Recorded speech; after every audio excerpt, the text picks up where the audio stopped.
Have you ever caught yourself reacting way too strongly to something small and then thought, okay, why did that hit so hard? Like someone cancels plans and suddenly your mood is ruined for the whole day.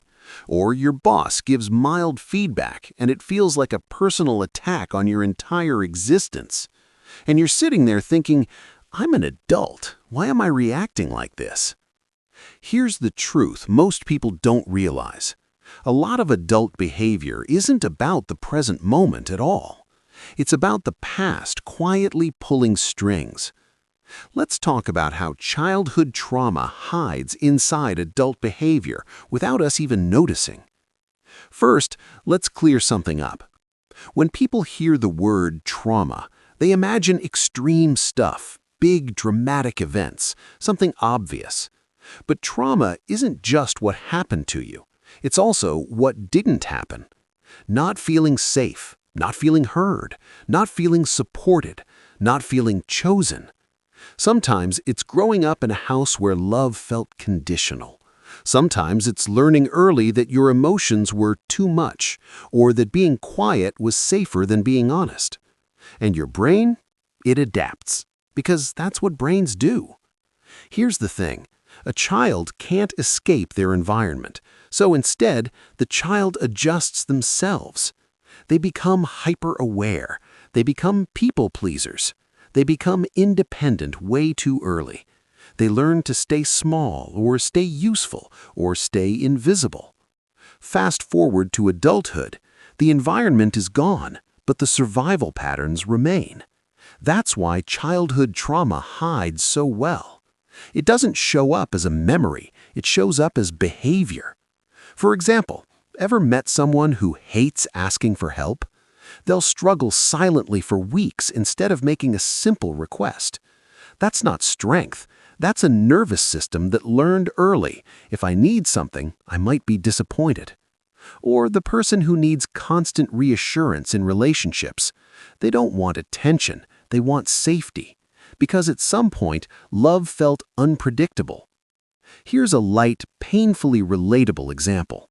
Someone doesn't text you back for a few hours. Logically, you know they're busy. Emotionally, your brain goes, cool, they hate me, this is the end.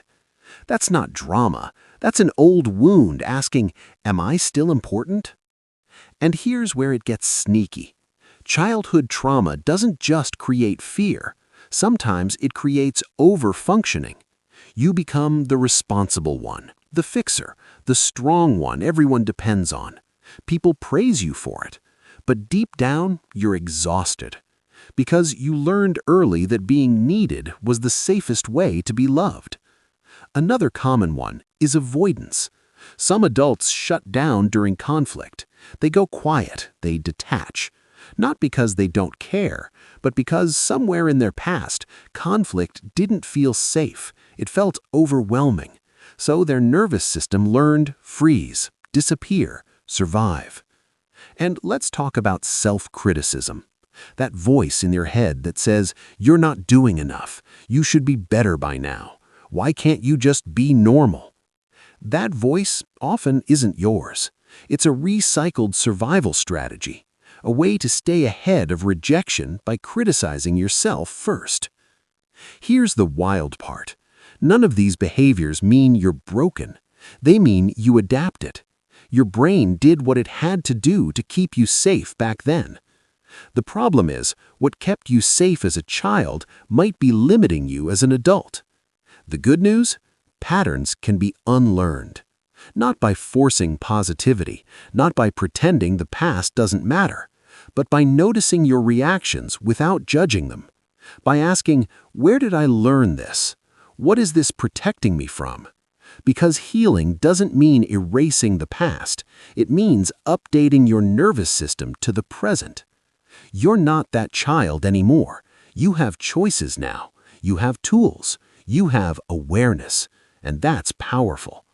So, if you've ever wondered why certain things hit you harder than they should, why you react before you think, why you feel tired from being strong all the time, it's not weakness, it's history. And the moment you see it clearly, It stops running your life from the shadows. Not overnight, but slowly, gently, with compassion for the version of you that did their best to survive. And honestly, that version deserves way more credit than they ever got.